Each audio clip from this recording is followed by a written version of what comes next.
Hello and welcome to That Peter Crouch podcast. It's me, Peter Crouch. I've got Chris Stark with me, the BBQC Plus, and Torian says I do. Thought we'd moved away for a little bit, but that was early doors. I don't know why that just came to me then. I thought I was thinking about stupid nicknames, and then that just came into my head. Well, mate, I had to put in the order for the Christmas food, thinking ahead to that because I cooked the Christmas dinner. Are you barbecuing already? Yeah. Well, you put the order in 100%. already? I'm going to do the whole thing on the barbecue. Low and slow. Slow turkey, or are you a turkey? No, man? weirdly not. Turkey's actually very tricky to do on the barbecue. But I'm also, the plan is to have on one barbecue, I'm going to have a turkey on the go and then a bit of beef on another one. I'm going to try to do potatoes and Yorkshire puddings on the barbecue. Yeah. I struggle with 12 sausages on one barbecue, let alone 2 barbecues going with the whole lot. Do you have 2 going? Yeah. 2? Yeah. God. Yeah. What are you boys doing Christmas dinner wise, or have you not thought about it yet? I don't have a lot to do with the dinner usually. Who does the dinner? Abby does it. Her brother John. Is she? She's very good. Yeah. Is she? Very good. You said that as if you had a gun to your head. No. She's actually fantastic. And roast dinners are her specialty. Yeah, Chris is a good cook as well, my wife. Very good. We normally do Christmas at home. We normally change it. A couple at home, then we go out for a bite to eat, change it. But the Christmas Eve, we're doing Japanese actually, and then doing a Japanese restaurant on the Christmas Eve. Oh, really? Should be something different. Yeah. Do you go quite big on Christmas Eve? I try not to because it's all about Christmas Day. We've got little ones. We try not to. It's hard because you're all excited. Yeah. Some people are really against that idea that you don't go and absolutely have it on Christmas Eve. But I think it spoils the dinner, personally. I've seen Christmas Day ruined on big Christmas Eves. Never done it. Don't like it. I don't like it. It's only because for me, it's the one day of the year that the kids are so excited. They're up at 5 in the morning, 6 in the morning. And if you're a bit groggy in bed, I just feel like a bit of a loser. Yeah. You know what I mean? A bit of a loser. Yeah, you're like, it's not for us, is it now? Yeah. You've got children. Yeah, I'll tell you what I'm going to do. I get really organised for the Christmas Day. I'm going to send you the plan that I stick to. So I write it all out, everything that I need to do. I'll send it over to you boys. All right. Because I'd be fascinated to get your views. Yeah. All right. So what do you do? A beef? What would your plan entail? What would it say? Well, it has literally minute by minute of everything that I'm going to do at what time. Yeah, we've cooking done at that what before. Temperatures. It's like a guide. To be honest with you, we could whack out on the socials, and if everyone followed it, you'll have the perfect Christmas dinner. There you go. And to be fair, I'm doing 2 barbecues. You don't have to do that. You could, whack it in the oven or whatever needs to do that. Anyway, let's see. All right, this podcast today, we're going to talk about fixtures. The fans as well, and actually working on games now, I look at the fixtures. I've looked at the fixtures since I was 10 years old.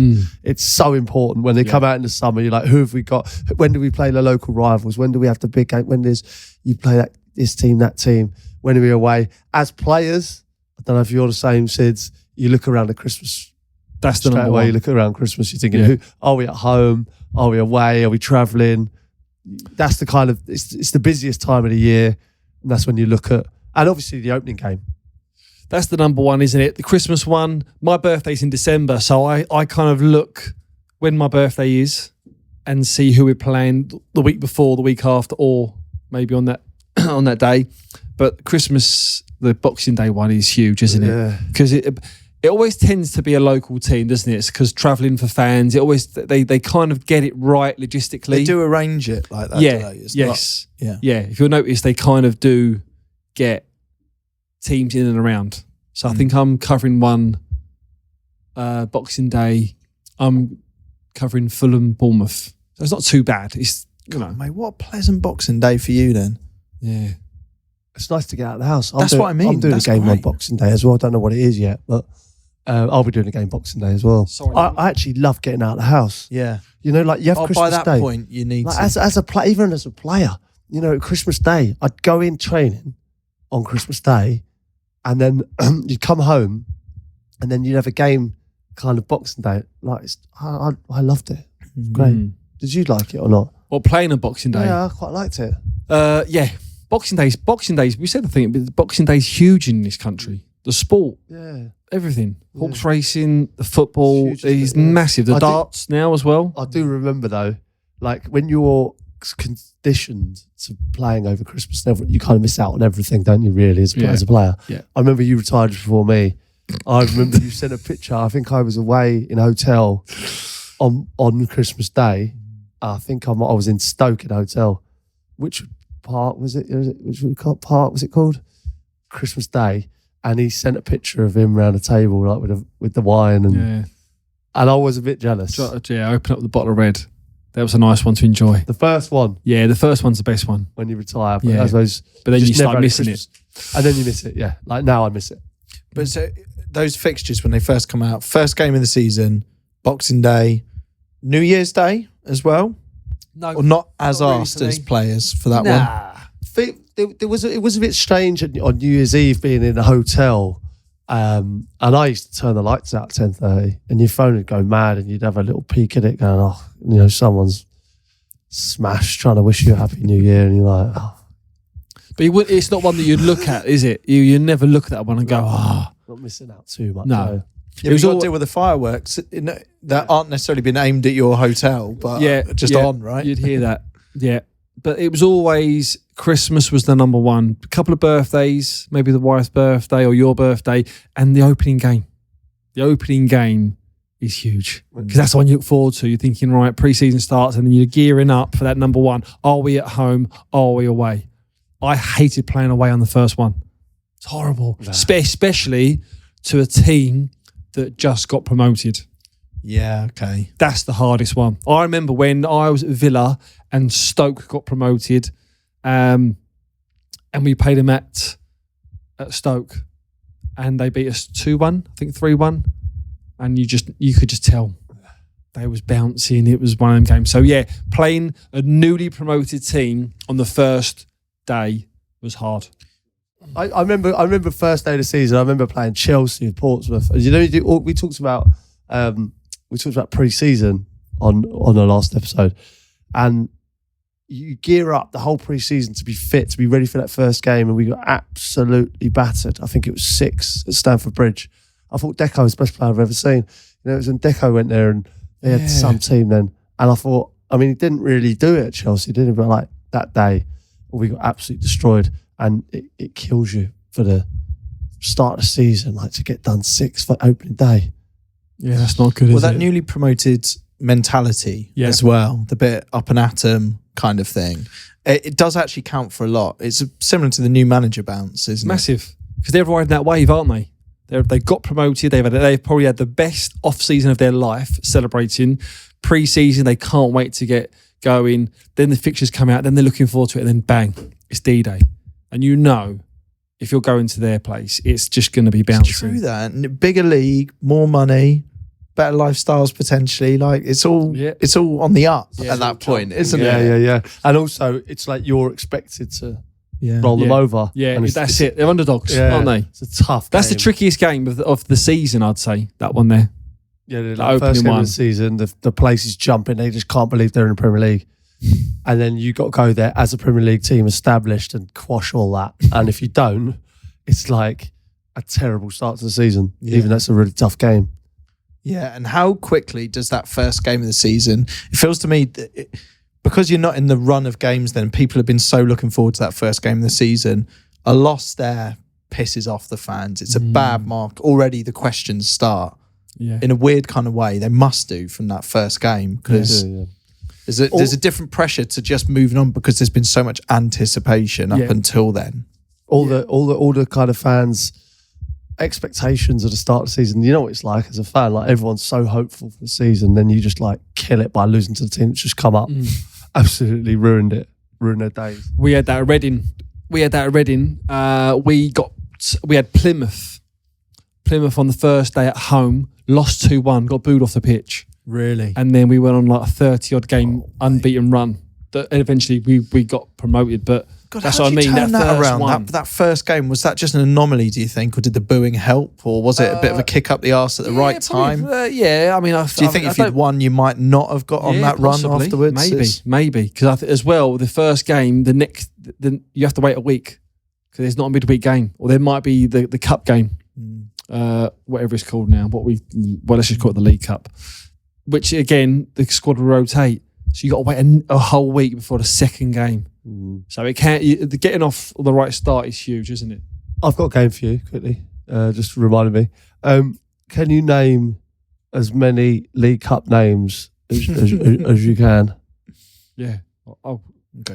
So We'll go round right until we run out. Carling, Coca-Cola, Worthington, Carabao, Littlewoods, or not? Yeah. Milk. I can't think of another one. One. No. Out. You feel like you've got a lot left to go. What for you? Serious? I was going to say Crown Paints, but that's Liverpool sponsor. Rumbelows.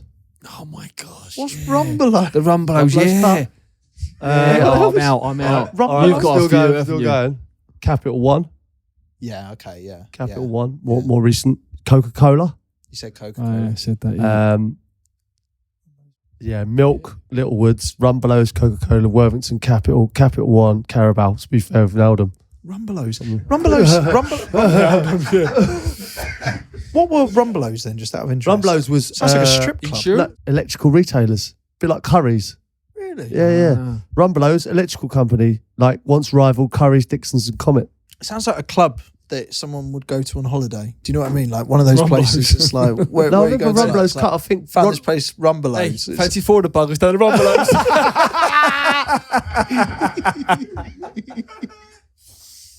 I remember I think a big Ron run it with Man United, and I think it saved his job. I'm sure it did. I'm sure he had a big win in the Rumbelows Cup.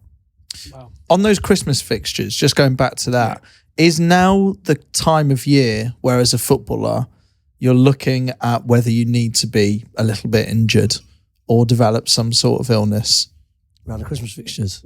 We've discussed this before, haven't we, with like sendings off around Christmas. Yeah. I'm not going to say it's not been done. I haven't done it. I haven't done it. I've not missed one. I've not missed one over Christmas on purpose. No. Don't name the player, but have you ever called out another player or sort of known that they've missed? Well, Kev Nolan missed 4 years on 4 years on the spin, didn't he? Well, because it's, and do you know what? It can actually be genuine timing because 5 bookings gets you a 1 game ban. Around that time. So you could be on 4 bookings in and around early November, late November, thinking, all right, okay, let's just pump the brakes a little bit. Because knowing as soon as you get as soon as you get that, that's amazing. as soon as you get that 5th booking, it's the game after. So Okay. you know. So you're basically saying if you sort of know you're going to get a 5th booking, it's better to be cautious on the week before. If you get the week before Be Christmas, cautious and then get cautioned. but then now you can have a good Christmas, but then you play on like the 28th, isn't it? Yeah, exactly. So You're still it's- training and all that, is it? And now it's all changed. I mean, what's the new one? A Well, game on Christmas Christmas Well, Eve. Christmas Eve now. That's the first one ever. Look, for the first time in 28 years, there'll be a Christmas Eve fixture in the Premier League. What? Chelsea Wolves. Yes. You don't know this? I didn't know this. Chelsea Wolves is on the. There's a massive uproar about it. It's never been a Christmas Eve. Fixture. Eve. See, now I'd hate that more than anything. Would you? Yeah. Yeah, But there's then saying nothing that, on you in can the enjoy pub, your mate. Christmas Day, probably, can't you? Because then you probably won't play till the 28th. You've got a nice Christmas Yeah. Day. That's true. That's Yeah, true. true. No manager's going to call It's you not- in the I think next it's day. better. Well, because your Christmas Day's off then, surely, isn't it?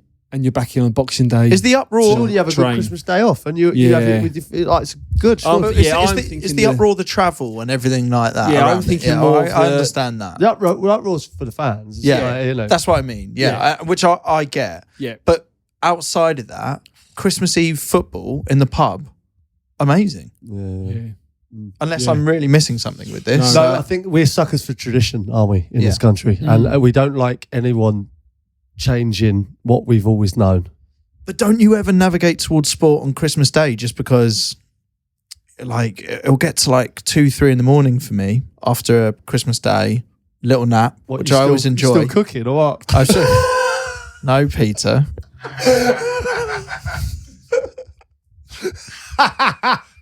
That's a nibble. That was a bite. I'm not That was a nibbling. little nibble. Didn't nibble. So don't worry, kids. Got another 4 hours on this one and 17 on this one. Prick. It's in him all. It's coming, No, what I was saying is the dinner's been That's the cooked. presents going, kids. I'll be in a minute. 14 hours left. No, because of the schedule, I will have Christmas dinner. Presents in between. So Christmas dinner will be done at 4 p.m. and then I'll have the Christmas dinner. I'll have a couple of drinks. I'll have a nap at some point, depending where it is. But then after a load of drinks that evening, I will then get into what sport I can find on the TV. You know, like when you've gone past the singing phase and karaoke, Boxing like Day, all of that. How much sport is Oh, on? it's just it's constant. Like- And football seems to be, I think, how many different sort of sets of fixtures are? Is there like 4? Is there an early one, 3, like, or whatever? It's not 3 p.m s, is it? It's like 2 p.m s or something weird. No, it's still 3 p.m. Is it 3 p.m s on Boxing Day? Yeah. All that Yeah, sort of I stuff. Plan love this. getting wrapped But up. probably not as many. Like- but there will be some. But then 3 there's an after and then an evening. Yes. Yeah. Yeah, there is. I remember doing it as a kid with my dad, and that's why even when I became a player, I never complained as a player because I remember going with my dad, and I Christmas Day I'd be so excited for the Boxing Day game, and me and my dad used to go to football, and you get all wrapped up, and it was like you'd just go, and it'd be our day, me and my dad, and we just have such a great time, and it was special. I don't think that'll ever change. It's in it, like you said there, we are sticks, aren't we, for tradition? And that family day on the Boxing Day, whether that's going to be everyone going or father and son, father daughter, father and kids, it's a big special. one. We got the early kickoff last season, which was a bit annoying. After a big night. But what I was saying is, on Christmas, do you ever get into some sports you don't normally watch? Like 3 a.m, you hit basketball time in America. So it's quite cool. You watch Brooklyn, or like I find myself getting really into the basketball. Christmas Day night? On Christmas Day night, I'll be on sort of brandy sort of thing at that kind of really? time, and then just not really wanting to sleep because I'm having fun. So I end up watching basketball, whatever I can find on any sport channel, live sport. Yeah. Until I sort of just nod off from that. I used Perfect to like Christmas. a bit of a ball game and that with the family. I quite like that. Gets aggressive. But then I quite like watching like a comedian. Comedians usually bring out like a new DVD, don't they, for Christmas and all that. nice. I like banging on like a Michael McIntyre or a Peter Kay or Kevin Bridges or something like that. Yeah, like that's those. cool. Only Fools is on our house. Only Of Fools course is it on, yeah. is. It is. No, it is genuine. It is. Seriously. I got some other off, night- But that Christmas period, you always look at Boxing Day, but you go, right, 26th, 28th, 30th or 1st, and then the FA Cup games on like the first weekend. I love that game as well. Yeah. So that bulk, there's like 4 or 5 games there, and you go, get through that, then you can just... After that FA Cup game, usually like I'll have a bit of a Yeah. blowout. Yeah. And those FA Cup games are great, aren't they? Let's be honest. The third round of the FA Cup comes after them. Yeah. And I remember playing against, like, you might play like a non-league team or something, and you might be at Liverpool, Tottenham, or a big Premier League team, and you go somewhere mad, and it's just great. It's the best, and even the match of the day after in the evening, like with the Chinese and that, it's like the best. You've seen all it's the the big dogs best. go to somewhere that they'd never been before, and It's the best, and you see the whole setup of that, or the cameras going, and you guys going, and like turning up in clubs, and it all looks tight, and it's brilliant. and especially if you can get along to, even if it's teams you don't necessarily support week in week out, if you can get tickets to it, it's amazing. But what about being a big player in these games, or part of a big team? Be honest as well. Yes, like we're romanticizing it from a fan's point of view here, but playing in it. Was it sometimes a frustrating fixture to be part of, just in terms of, a campaign of a season? Oh, I mean, it's a hard one to be a part of because you go there, you've got nothing to gain from it at all. You go there, if you win 1-0, no one cares. If you score, it's like you should be. But if you lose, it's So you're concentrating on the season. What we used to say is like when the cameras were there and it was live, Oh. It was like usually it's when the team's struggling, like Man United are struggling at the moment, and they go to Shrewsbury, and it's because they're expecting a shock. It's a Leicester and it was Newport. Like, I've had one. Lincoln away. Yeah. I've been known as the Lincoln 11.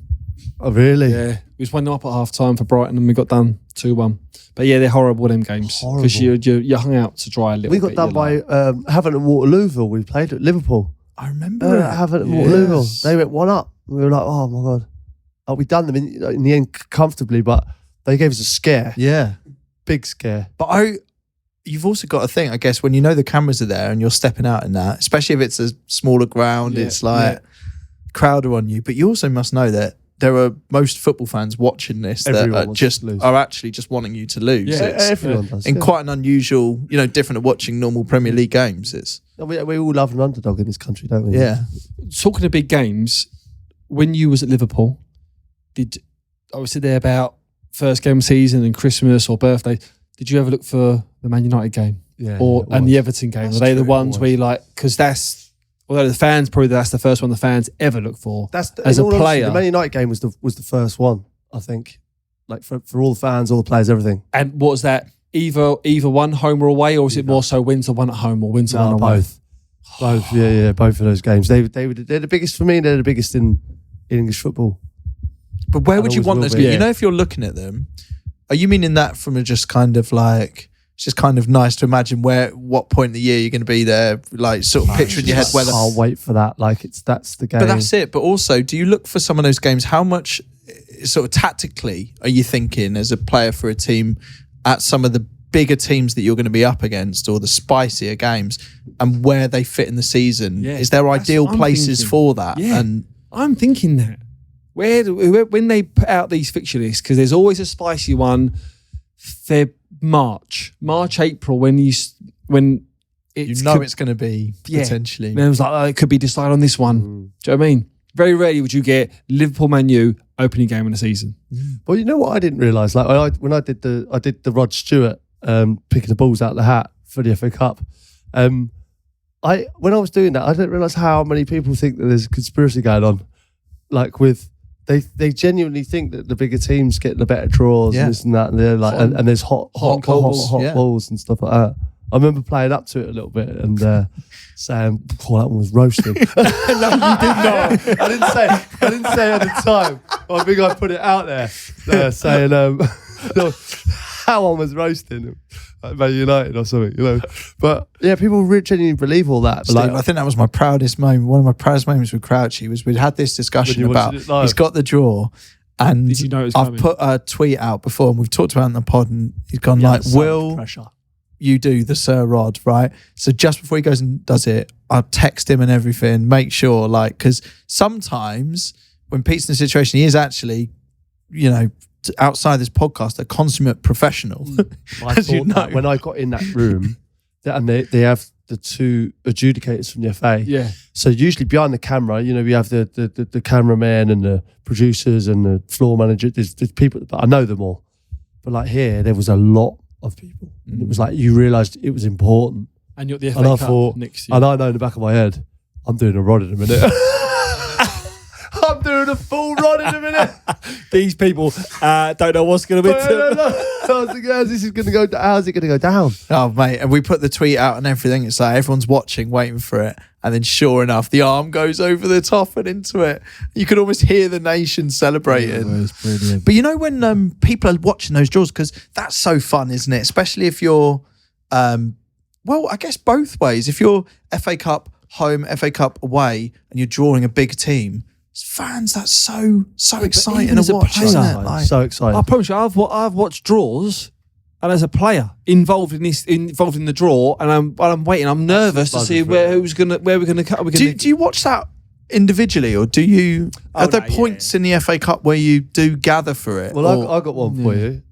The Champions League draw, because that comes out at like 11 o'clock on like a Tuesday. Yeah, and it's like in the morning, isn't it? We'll be training. Yes. So you're always training. So like I always remember so we'd send in like the masseur. The minute at Liverpool, like we'd have Smalley or someone like the masseur, and he'd go in and watch the draw, and we'd be training, and we'd always our mind would be on who we've got. Of course. And he'd run out and he'd go, Barca, Benfica and AC Milan or, wherever it was. And you'd go like, whoa, and you'd just be like buzzing for the draw. Champions League draw, the group stage is huge for fans and players. I sort of imagine you, I've got visions of you, all collectively. Stevie, all of you as a group, telly on in the canteen or whatever it is. The draw comes through and Stevie just turns around and is like, let's fucking go. We've got this.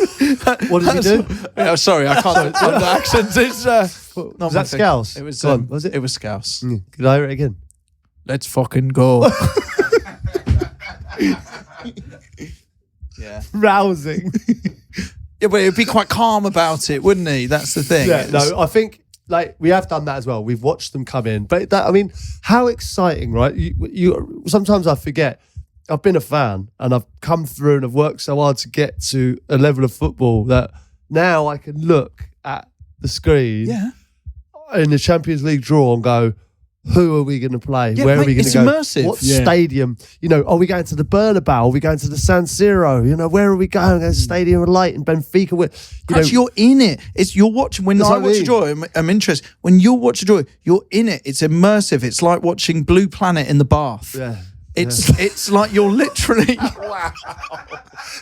It's like you're literally living part of it. Yeah. So I mean, yes. There it is, because you do get not nervous, but you do get. There'll be certain teams that you want to get, and there'll be certain teams that you want to avoid. And when you see them coming out before, you go, "Oh, that's big for us. That's massive." You know what? Even when you get to that stage, like I've been fortunate enough to get to the final in Athens, and you go like quarter final, like who have you got? Like the draw comes out, you're like, it's Barca against that Barca team. Do you know what I mean? And then the semi-final, you've got Chelsea. And but are you talking about the round of 16? It's like, obviously when you get to that stage, obviously that the course of it's mapped out, but it's like the excitement of like who you're going to get once you get through the group stage, and can you get through that? Like the fixtures are not just exciting. I mean, as a player, it was so exciting. But are you like, when these massive fixtures come out, are you as players, are you sort of, does anyone dare go like, oh, don't fancy that? Like, how different is it from fans to players when the fixtures are announced? Or do you front it a bit more? Or is everyone beatable? On the draw, or in I guess in a cup competition, you mean? Cup competition? Well, yeah, you don't like, if you're in the FA Cup or the Champions League, you don't want to get the big teams. Although, to win it, you need to play them at some point, but you obviously want an easier route there. That's a given that If you think you can win it, you'd rather an easy game. If you've got no chance, if you're a team that is in the Champions League for the first time that can't really win it, you'll take anyone. You'll want the big ones. You'd rather play in the big stadiums, I think, and play big teams. And the same as like if you're a non-league team and you qualify for the FA Cup, you want Man United, you want Liverpool away, 100%. So you can say you've played at Anfield or played at Old Trafford.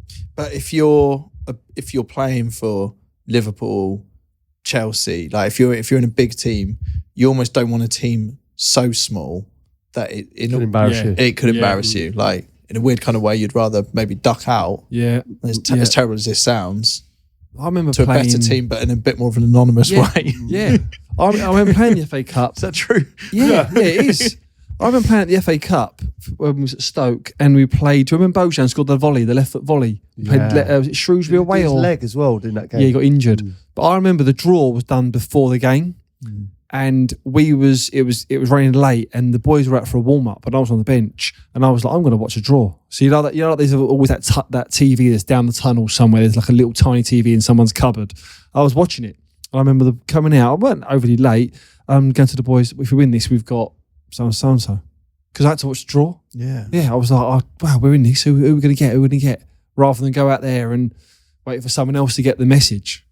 I was filming something, and I, for the thing I was doing, I had to go to Stamford Bridge to watch the FA Cup draw happening. So similar to your experience, Crouchy. And what I found really interesting, away from the draw, was the rehearsal that they had to do for it.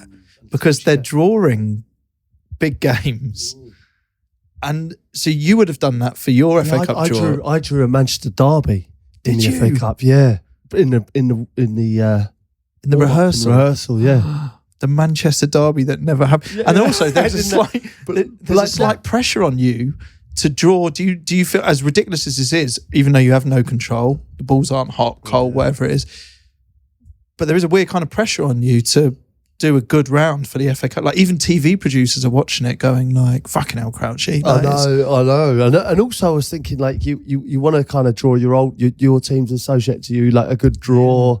But also my other thing was like, I felt like I kind of had the power. I'm thinking whatever ball I pick out of whatever I choose to pick, that they've all got to travel to that. Yeah, it's place. the coaches.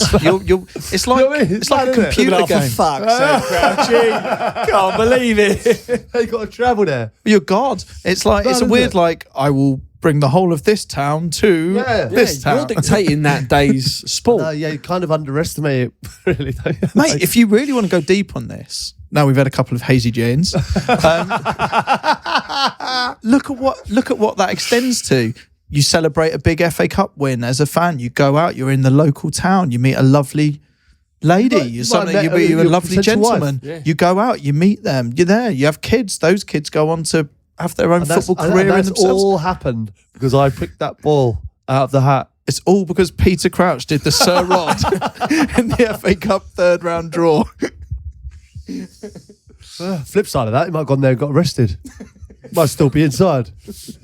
Let us know what Crouchy has sorted for you, What I thanks did to the draw. for you. What did that draw that day change about your life? What round was it? Was it fourth I round? can't remember. Okay. I'm sure you can find out. Yeah, let's have a What quick did I change for you? look. I'd love to hear some of these. Have you got it, Chris? Yeah, okay. So you did the fourth round draw on January the 11th. 2021. Exactly that, 2021.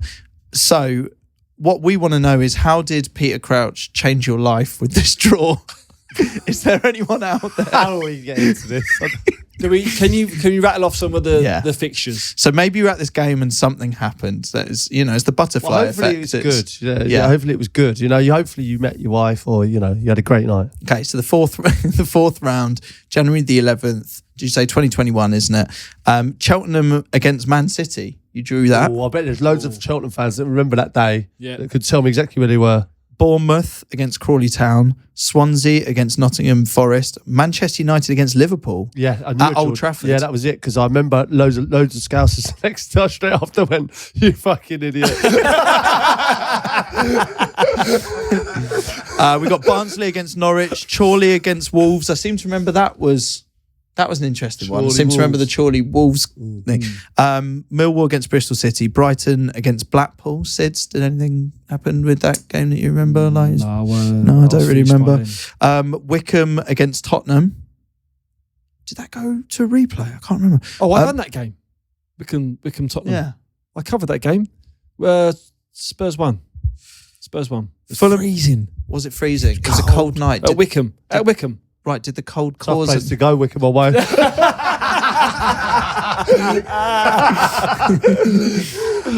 couple more. Fulham against Burnley, Sheffield United against Plymouth, Chelsea against Luton.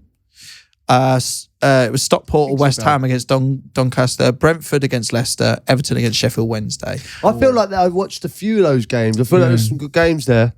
Yeah. Yeah, I don't know. But did anything happen after those games or anything like that that you either want to thank Peter Crouch for or blame him, all because of the draw he made in the fourth round? Let us know, because I made it all happen, and hopefully you enjoyed it. I hope there's more positive than negative. Just send him both. Peter.crouch@acast.com.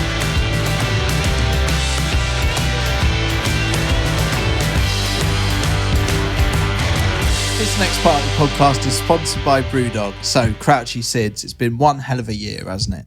2023, the year of barbecues, puddings being massive, Crouchy discovering the slide at Brewdog Waterloo. We've had many good times on that slide. And, of course, getting disqualified from pretty much every brew pong tournament going that we held here at Brewdog Waterloo. And an epic Crouch Fest, wasn't it amazing? Yeah, like, you think about it, actually, when you see that, there's been a lot gone on this year. Yeah, it's been a hectic year, and when it's been hectic because it's gone so far. It was my 40th last December, and it's near enough a year flown around. So it's been a great year. No, but it's been a hell of a ride, and we want to celebrate that with you. Yeah, we do. We'll be handing out some special awards to mark our favourite things to happen this year, and we want your help. We want you to nominate a mate for an award of your choosing and tell us the story behind it. So, for example, I might put Chris forward for the BBQC of the year. What has your mate done that's award-worthy, really? Sid's, tell us your favourite pudding, etc. Tell us your best ones, and we'll be read out on the pod, and our favourite winners will get a special video message from us. Yep. Hold on a minute. Where is Ryan? Where's Ryan today? That's a good question. No, I do know this. I've got a voice message from Ryan because it's new beer time, isn't it? Ryan's normally here, but I do have a voice message. Okay. Do you want to hear it? Yes. Crouchy, Sid, Chris, I'm really sorry I can't be there in person. I'm actually taking a little bit of time away from the bar at the moment for the birth of my daughter. As you are all aware, I am a massive Spurs fan, so we have decided to name our daughter in honour of our captain and named her Sunny. As you can imagine, she's keeping me incredibly busy at the moment. That said, we are developing quite the partnership, and I'm starting to feel like a young Harry Kane. Anyway, instead of introducing you to a new beer for the month, I thought I'd get into the spirit of looking back on 2023 and pick you a different one from each week that we've discussed a beer from this year. First up, we have Lost Lager. You might remember this one from a few months back. It is a beautiful lager made like it was back in the day, using lost techniques, which take their time to create that vibrant and dry hop taste. It's an incredibly delicious, crisp Pilsner. Right, guys, enjoy the beer. But before I go, I do have a question for you.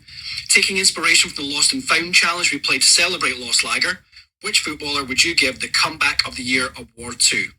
You know, that one player who was almost lost in the footballing wilderness, and we've kind of got reconnected with them once they finally found that form.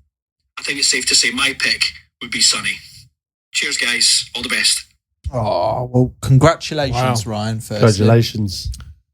And fair play to the missus for letting him call her. She doesn't know. Yeah. Do you reckon? Do you reckon he's just said Sonny like as if It's a great name. it's a nice name. It's a great talked name. about our my little little boy. nephew, Sonny. Yeah. Yeah, we talked about our little boy being called Sonny. So it is a nice name. I mean, I think she'd have smelt a rat, if she went for maybe who Min potentially. Maybe. Well, I don't know. Like, it's like, you know what I mean? It's like Sonny's a name that you potentially. It's a clever way of getting a footballer's name in. He's done well. He's done well. And many Well, Div Rat didn't fly, did it? No, it didn't. No, it did not.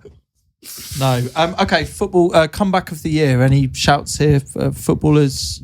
I think Son's a good one because he had a difficult year last year, and Tottenham as a whole have chumbled one, but haven't they? James Maddison, because Yes, obviously that's the Leicester got shout. relegated. He didn't feature really, did he, in the tournament with England? If I'm saying Grealish probably ahead of him, and then look at him now. Yeah, I got one for you as well. Scott McTominay as well. I feel like he quite easily have kind of been lost. They signed new players. It was kind of Fred went and they were trying to break up that midfield. I feel like he kind of chumbled one, but quite a bit this year. Yeah. Okay. He could have found himself lost. Right, we've also got the first nomination for award from our listeners. I think we can take a listen to that too. Hi lads, I want to nominate my best friend's Joe for being the top shithouse award. Many years ago in our uni days, I had separate to my uni friends, a group of football friends, and we had a Christmas jumpers night out in Liverpool. We ended up in a bar which is probably well known to Ross and the lads, Smoky Mo's, the finest establishment in Liverpool. I know that place. Being the good friend that I was, I invited Joe along despite the fact that he didn't know the football lads, just to be part of the night out. So he comes along in his Christmas jumper along with everyone else. We're getting on fine. Unbeknownst to me at the time, in his back pocket, Joe had a fake £20 note, and I should have known, but I'd had a few drinks at the time, that Joe, being the tight arse that he is, he sends me the bar with this £20.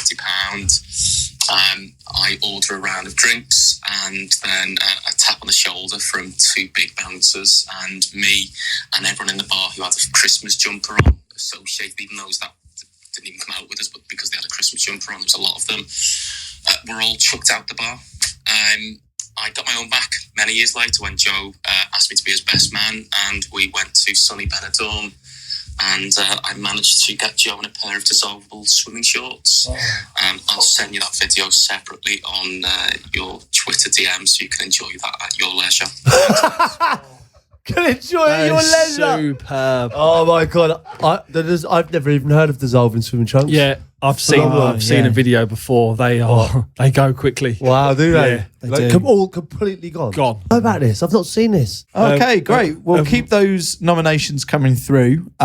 You can get in touch on our socials. So just head to Twitter, and right at the top of there's something pinned, and you can put your nominations through that. And while you're at it, if you want to enjoy a sip of Lost Lager like we're doing right now, head over to brewdog.com, where new customers can get 15% using the code Crouch15. That's Crouch15. Just type that in at the checkout and enjoy.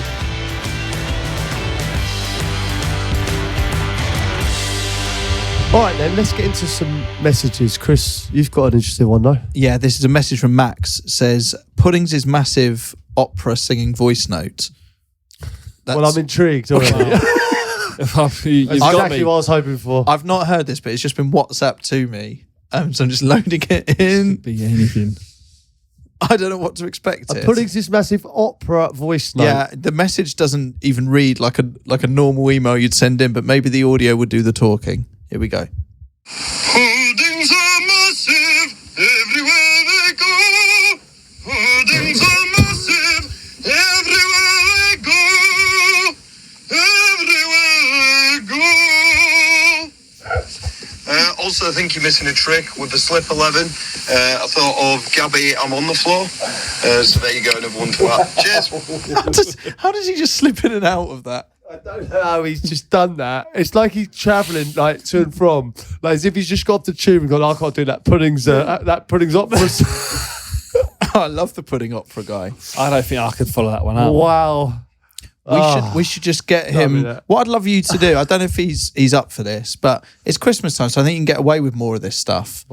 Carol singing, that kind of thing, you know? Like, maybe don't go door to door, actually. Like, you don't need to do that, but I would love him to just do this in the middle of a town centre or a shopping centre. Just it was quite good, actually. The opera. Quite good. Obviously, we'd have to ask friend of the pod, Lloyd. Yes. Yeah. You know, because he's obviously he'd know more than us. But I mean, that sounded good to me. I mean, I can't fault it for the effort. Yeah, let's get some more. Yeah, and Gabby on the floor as well was a good input. I like that. To Slip 11.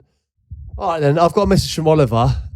He said, your thoughts on this, please? This is the Ponderosa Bar and Restaurant. They said, so this was a thing yesterday with a lovely group of American visitors. A pint with half lager and half Guinness. With 15 years of experience and a love for Guinness. This was the first for me and something I'd never heard of. Have you tried this combo? And what they've done, they've put a picture of a lote in there, but not knowing that that's a lote. Yeah. So underneath in the messages, you can only imagine what the listeners have gone to town on the Ponderosa Bar and Restaurant.